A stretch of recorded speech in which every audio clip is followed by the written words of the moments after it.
There's a black hole at the center of our galaxy. How do we kill it before it kills us? Why can't I look directly at the sun? What do they not want me to see? Answers to these questions and more on this episode of This Paranormal Live! Hey, welcome back to the podcast. You're listening to This Paranormal Live, podcast where every week we dissect a different paranormal case and get to the bottom of whether it is truly paranormal or not. As always, you're joined by your two favorite paranormal investigators in the world. My name's Kit Greer. This guy's Rory Powers. Hello, folks. And we're back with another doozy for you. How are you doing today, Rory? I'm doing great. Quick note on your first question, Sure. how to kill a black hole before it kills us. Love to know. Two options right off the bat. Poison. I don't think anyone's tried to fire poison into a black hole. Just kill it dead right on the spot. Second technique I would use, maybe a shark. Right. Launching a shark into a black hole. Well, I see your logic. They're both hyper effective against humans. And failing that, shoot it.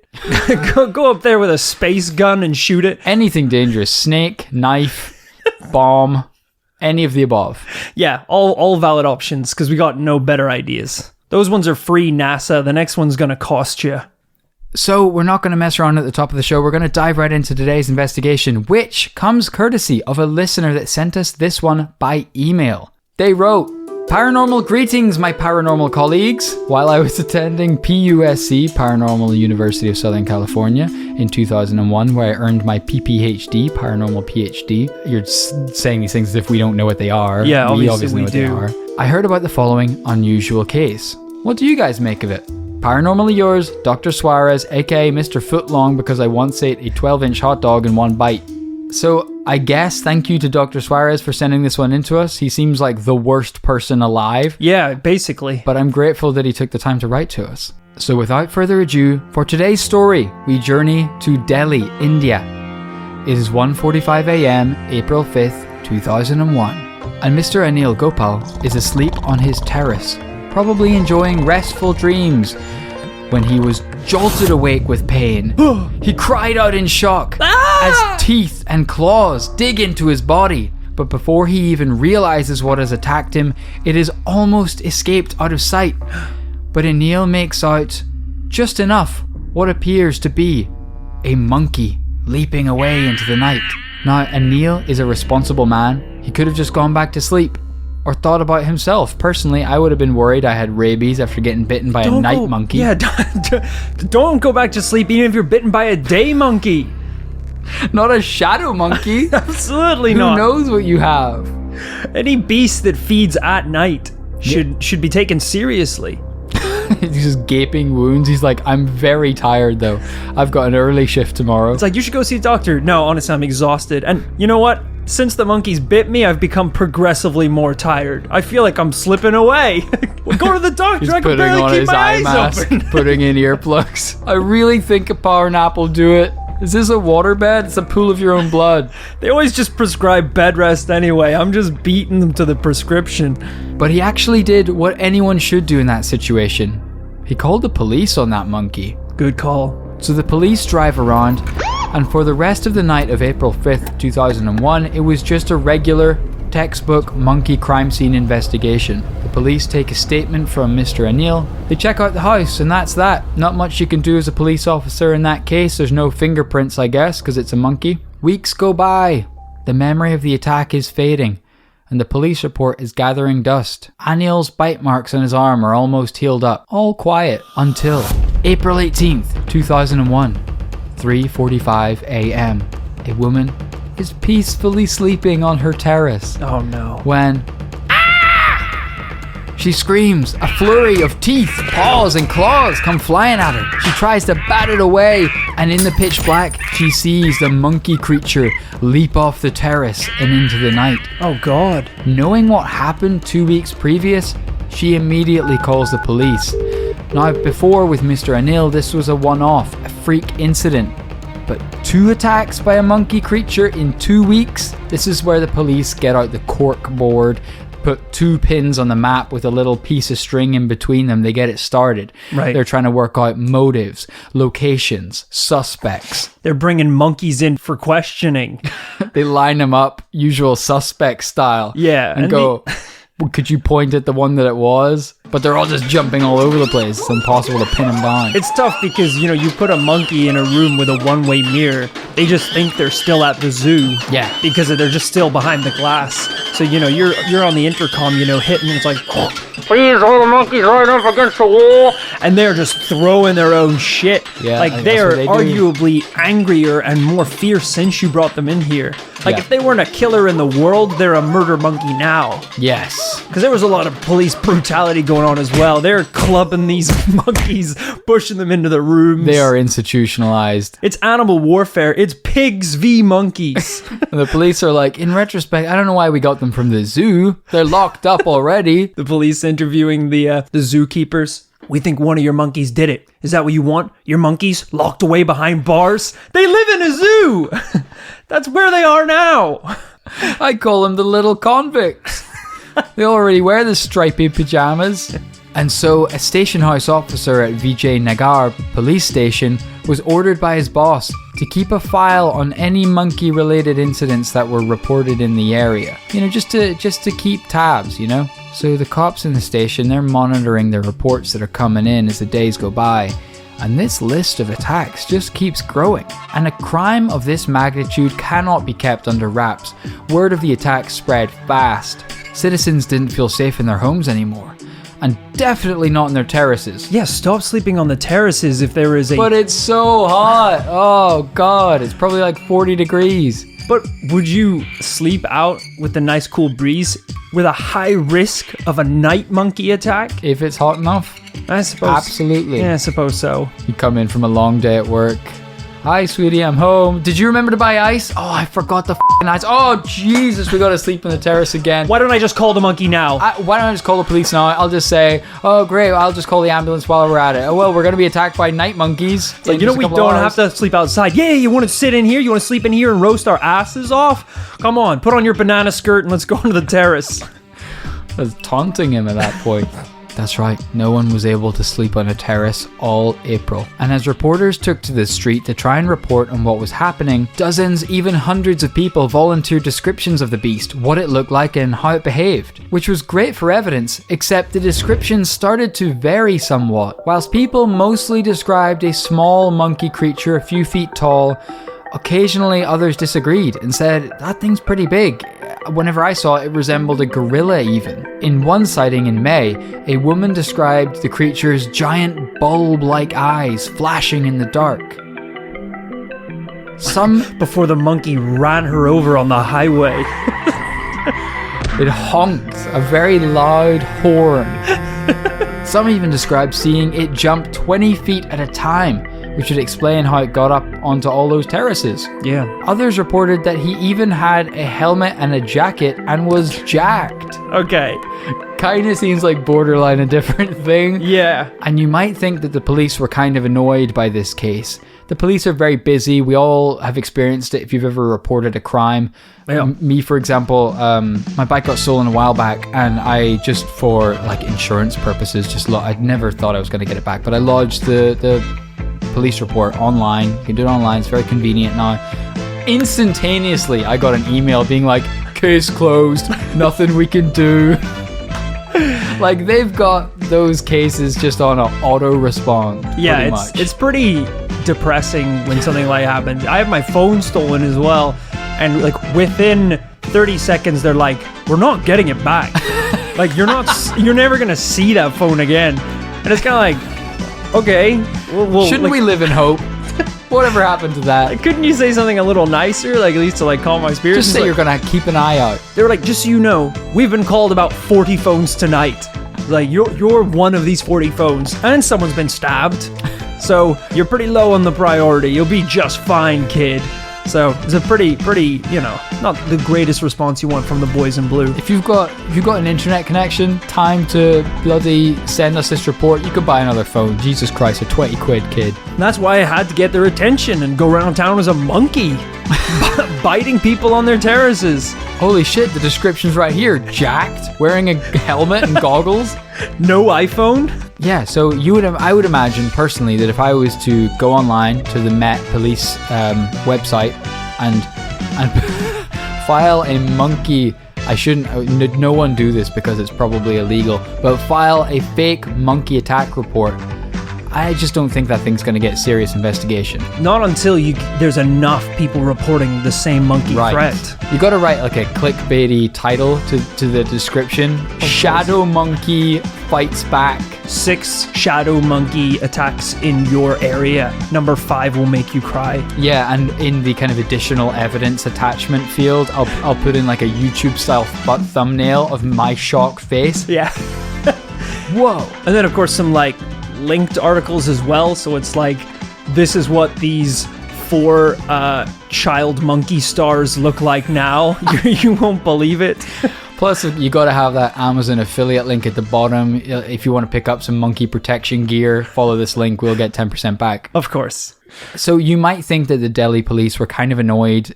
One of the most populated, maybe the most densely populated place on earth.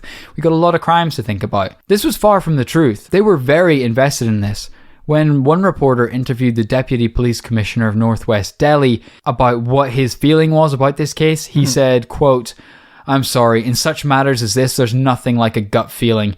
We are investigating the matter professionally and we will get to the bottom of it." Which is the attitude I want to see. With my iPhone.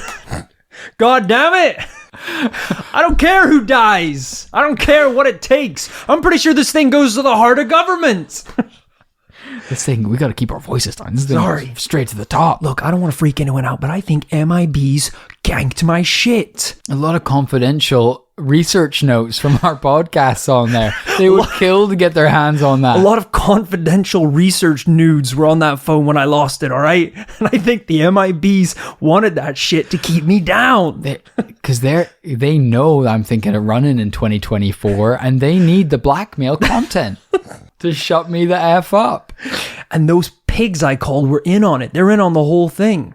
And the police did take it seriously enough to even commission police sketches that they released to the public of what we are looking for. Okay. I can show you these right now. I'm ready. Wow. Okay, folks. So we have two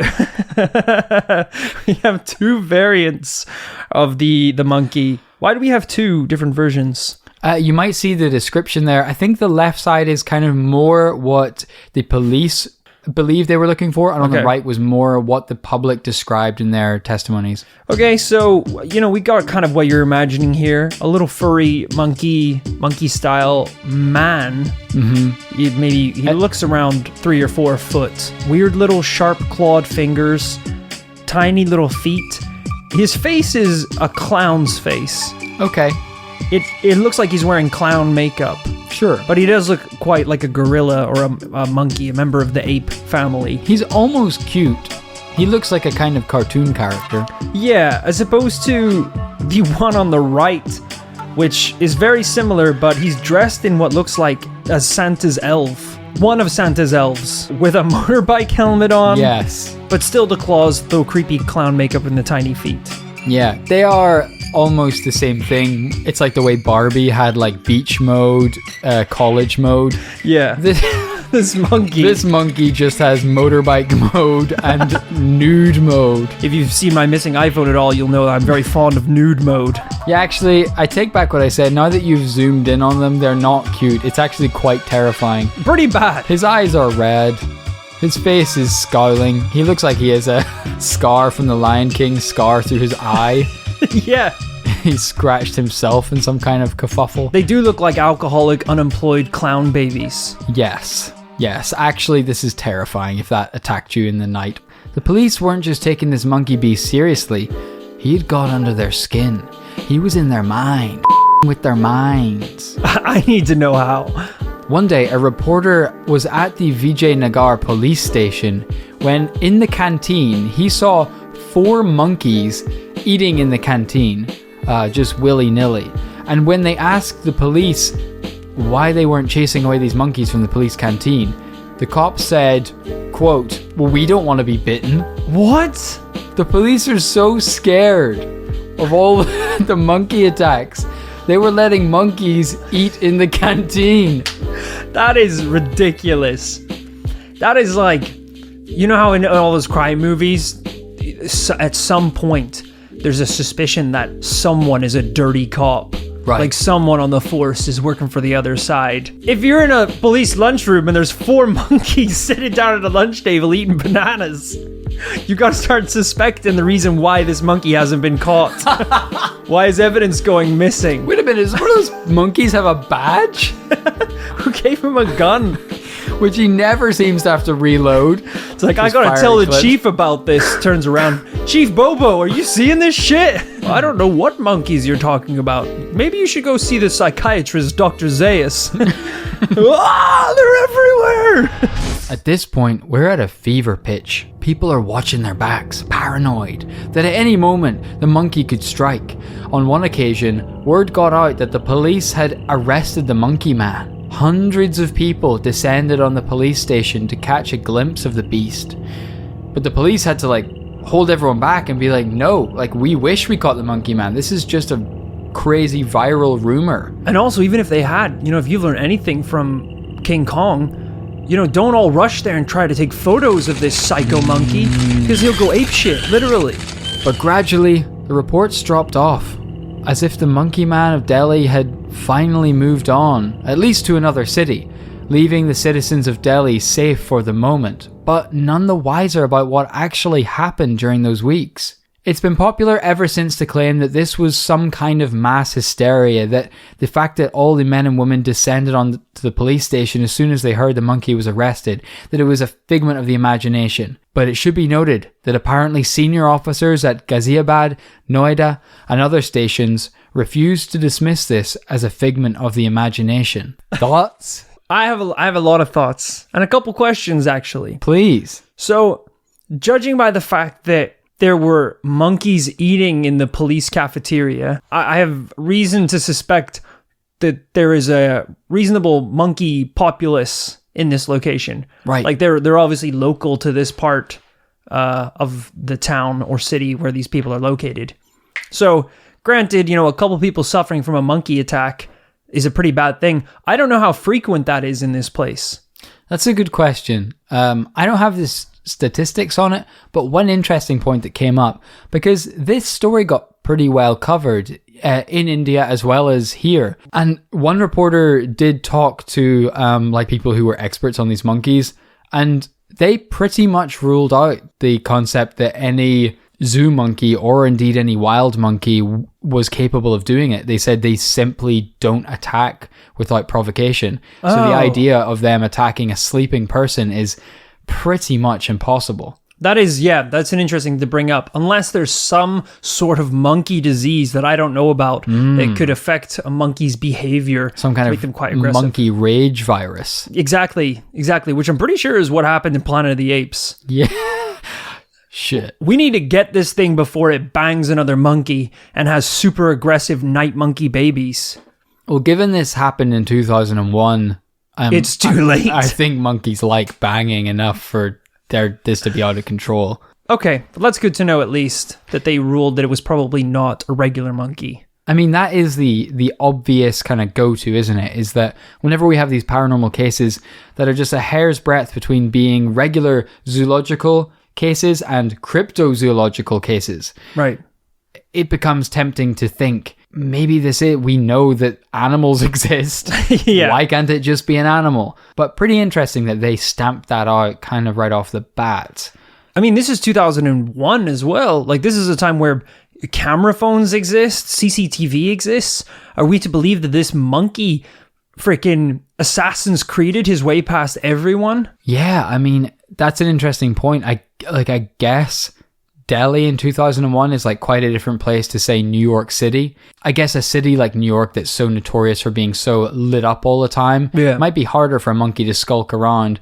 Whereas I don't know much about Delhi, but I know it's separated into these massive districts. And so it might be easier for them to kind of skulk around in the suburbs a little bit more. Yeah, I guess the city version of this is IKEA monkey. That's the city version of a night beast. Yeah. He just he just wore a jacket and ran around IKEA. Yeah. I don't even know how he got the jacket. What was in that jacket as well? He might have been a slasher, this shadow monkey. Might have had knives and guns and shit in there. The one thing that I keep coming back to is, if this is some sort of hyper-aggressive night beast in a monkey's body that we have to worry about. When we were in school, actually, maybe it was when we were still going to the same school, we took a trip once to Belfast Zoo, where, you see a lot of different animals there, but their biggest attraction is like their big gorilla enclosure. And I remember the teacher at the time when we were kids, showing us the gorilla and being like, this is super interesting, kids. A lot of scientists theorize that through evolution, we actually came from monkeys. So what you're looking at behind this glass is actually, your great, great, great ancestor from millions of years ago. And then I watched the gorilla walk up to the glass and just piss all over his own food. Yeah. He had a whole bowl of food and he just pissed all over it and then proceeded to eat it while locking eyes with the children. Right. So I guess what I'm saying is I'm not that intimidated by any form of super monkey. Right. I don't think any creature that hasn't evolved to the point where they know they shouldn't piss on their own food, I think we're still safe. I'm not so convinced, because what if that monkey is super intelligent but just wants to see the world burn? He's some kind of Joker monkey. I would explain why they also throw their own poop. Yeah, he's on some psycho shit. I mean, he has scarred me for life, so he did achieve something. He really got you thinking. Yeah. You haven't forgotten him anyway. Okay, so there's a couple of possibilities. This thing is, granted, what people say it is, some kind of demon monkey hybrid beast. Mm-hmm. Or indeed that it's an escaped zoo monkey. Or maybe that it is, decades later, some kind of incarnation of the Spring Heel Jack. But you don't seem convinced by any of these, so what are you saying? Yeah, I think you kind of summed it up. I'm not entirely convinced by any of these. I think if we're investigating a cryptid that attacked people as recently as 2001, that has to come with a certain degree of physical evidence, whether it's photographs of the bite marks that the monkey left behind. Oh shit! Kit just held his hand rudely in my face and insisted I stop talking so he can bring up presumably a picture of a monkey bite mark. If you don't think there's physical evidence, then what is this? So I'm showing Roy a video done by Associated Press, uploaded in 2015, but an archive footage from 2001. And basically they went around talking to dozens and dozens of people in Delhi about their experiences with the Monkey Man. And they're talking about their experiences, but crucially, we're going to see some evidence. All right, so one of the guys is lifting up his shirt to show, ooh, okay, he's got some marks there, and they do look pretty bad. That is a strange place to bite someone, but they do genuinely look like bite marks. They are quite, long. Yeah. I won't have it said there isn't physical evidence, sir. Okay, granted. I don't know why you waited so late in the game to pull the ace from your sleeve. Great. That pushed me from 5 to 10% believability. So, granted, you did shift the needle a little bit there. Well, look, bite marks on a guy's body from archive footage from over 15 years ago isn't enough to convince me that there is an actual demon monkey. I think if he... la-dee-da. Because he didn't even do anything paranormal. He just did anything a regular monkey could do. He just bit people. He just looked paranormal. He was a monkey in a crash helmet. What else do you want?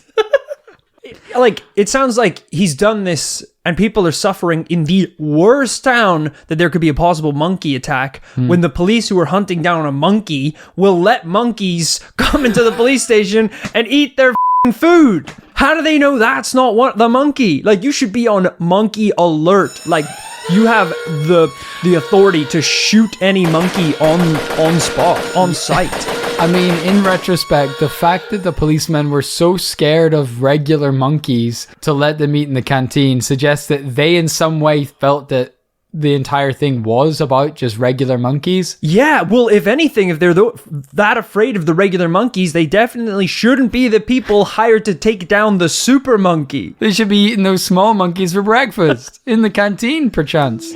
Hey, great story. I loved it. And I appreciate bringing the evidence to me at the last second. Real twist in the tail there. That was great.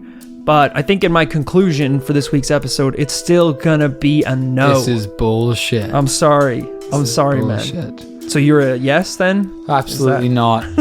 I have to regroup and come back with some more evidence. Hopefully the Monkey Man of Delhi rears his ugly little clown face in the near future, 15 years later, that we can investigate this again. I guess for now, I agree, we don't have enough evidence. Thank you, Dr. Suarez, for sending that in to us. A very intriguing case about the Monkey Man of Delhi.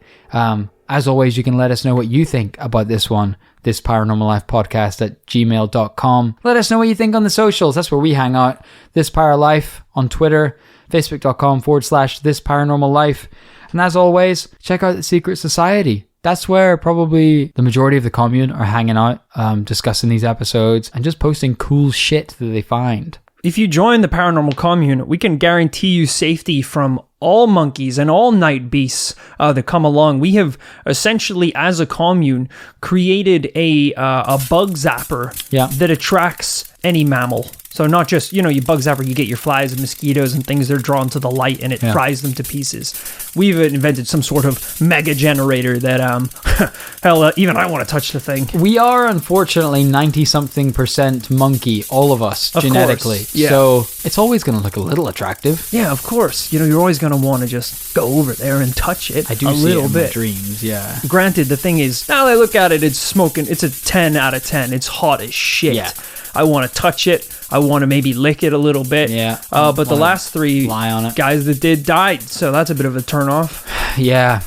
But we're building the fence. The fence will be constructed in a while. Granted, that is electric, so don't touch that either. Don't go anywhere near the west wing of the commune, because that is filled with a lot of things that will kill you. Except for the Crash. The Crash is a great hangout. And if you just cannot get enough paranormal investigations, go on over to patreon.com/this paranormal life, where you can get shoutouts, bonus episodes, t-shirts, to get you access into the commune, to get you, I believe, fast pass access into the commune. It's a Disneyland sort of theme park style admissions scheme, where if you have that t-shirt, you can skip the queue and head right on in. Yeah, we have one of those Disney style, like It's a Small World rides, where you sit on the little car and you're driven around in the water. Like, it's a small world after all. The CIA and FBI know all your shit. We're being watched 24/7 and the grays are in our heads. A little tour of just like how, like what's going on in the world. You come out the other side woke. Yeah. It's a great experience. Yeah. And like I say, we do shoutouts on Patreon, and that is what we like to round off every episode by doing those shoutouts right here. So, special thank you to William Geschlecht. Do you smell that bacon? That's Will Ham, the dirtiest cop I know, chief of investigation on the monkey case himself. I witnessed William/Will Ham take a straight up banana bribe from monkeys on the streets. That's right. To turn the other cheek. He's a simian sympathizer. He's a chimp compadre. He's a bonobo bestie. He's a dirty pig for dirty monkeys. But if some of that dirty monkey money's coming our way on Patreon, welcome aboard, brother. Thank you, Wilham. We will allow monkeys into the commune. We will allow all types of ape, monkey, and chimp into the commune. Absolutely, we will. And thank you also to Rosie Waterhouse. Rosie, the girl who tried to water her house, turn it into a mansion. That works? No, absolutely not. Oh. It was completely flooded and destroyed. Like all her sad. scrapbooks, family heirlooms. Oh. It was completely... I don't know who told her that would work. How much water did she use? I mean, I think she built a machine that launched a 10-foot tidal wave directly at the house. Wow. I mean, that's not even how you water a plant. No. I don't think she knows how to garden. I think tidal waves usually mean destruction in most cultures. Someone should have stopped her. Yeah. But I'm glad to see she landed back on her feet. I hope the house is doing fine. And thank you for your support. Thank you also to Sam Bowman. People only hear stories about Robin Hood. No one ever talks about Sam Bowman.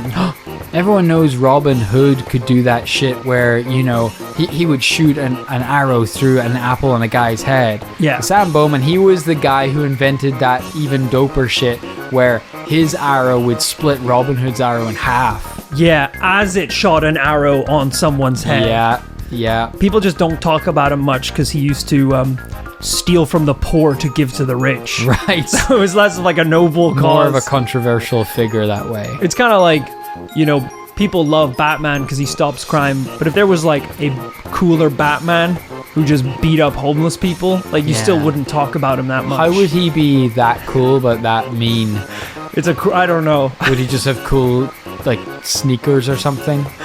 Yeah, I really guess so. Cool clothes. But hey, Fine. Sam Bowman, I hope you're still keeping up with the bow and arrow, and I'm glad you remember the Paranormal Commune. Thank you also to Connor Hamilton. Here comes that smell of bacon again. It's Hamilton, the dirty pig. That's right, another officer of the force, or should I say, officer of divorce. That's right, because he's dividing the peace between man and monkey. And all the while just filling his home with banana upon banana. Exactly, stockpiling for the monkey apocalypse. We see you, you dirty pig, taking monkey bribes. Where's your justice? Also, thank you for the bananas. We just got them in the mail the other day. They are delicious. We really appreciate it. The monkeys really do know where to find the best bananas. Thanks also to Ted Graham. Ted Graham. Well, if it isn't another dirty pig. Oink oink. Well, I didn't know we had the whole force supporting us. Full police academy. Full of little crooks. This was the guy that took down Harambe. What? Harambe was gonna blow the whistle on this whole monkey cop treaty. He was the Snowden of monkeys, it seems. He truly was. And Ted Graham, that son of a bitch, took him out. Whoa. Unbelievable stuff. Just to keep the lid on the operation. Disgusting stuff. I hope you enjoy those blood bananas you got, Graham. And thank you for sending a couple of them our way. Yes, the blood doesn't detract from the delicious taste. Because it's just on the skin. You peel it off and then the banana's fine, so thank you. Thanks also to Ronan Callan. I heard that Ronan just flown in from Zotan, a galaxy very, very far away. Wow. Yeah, I know. It's incredible he made the journey here in the first place. I know he's a busy roamer. I mean, roamer is really like not a high enough praise. It's a bit of an understatement. That makes it sound like he's a backpacker. Yeah. But, no, he is an intergalactic traveler of sorts. Yeah, I think he's a conqueror of galaxies. Oh. You may know him by his other title. I think it's like Destroyer of Gods. Oh, fair. Yeah. I sometimes call him Ronan. It's just you then. Yeah, it's just I'm trying to like keep it chill. Because it's like, I'm shit scared of him. You're terrified. I'm really terrified. He killed a god, man. So yeah, I'm gonna keep it chill with him. And guess what? He hates it. Yeah, it backfired his shit. He's angry now. Oh yeah, he's been traveling towards Earth with just a mighty fist of justice for the last 10,000 years. Thankfully, he's another 5,000 light years away. So we got some time. Yeah. But the Destroyer of Worlds, Ronan, is coming. And lastly, but not leastly, thank you to Stephen Watt. Stephen, honestly, I don't know what I'd do without you. I think I'd be heaving, Stephen. You be heaving? I'd be heaving without Stephen. Like throwing up? Yeah, honestly, what? What else would I be doing? Why are you saying it that way? What way? I don't think that's how Stephen says his name. Stephen what? Stephen what? I think you're heaving. Look, Stephen, I'm sorry we gotta be leaving, but I don't know what else to do. So, I'm glad that you're believing that this podcast is achieving. And hopefully, after next weekend, my nose is bleeding. I gotta go, Stephen. I can't be breathing. My throat's closing over. We gotta wrap this up. Hopefully, with your support and the fact that you are believing, Stephen, no one can shut this project down. Okay. I don't care what they are or what they say. Thank you so much to everyone we've shouted out on this podcast so far, everyone in previous episodes, and if you are waiting on your shout out, don't worry, it's coming. We just got a bit of a backlog, but we're trying to get there one episode at a time. Thank you for tuning in this week. We will see you next Tuesday for a brand new Paranormal Tale. Bye, folks.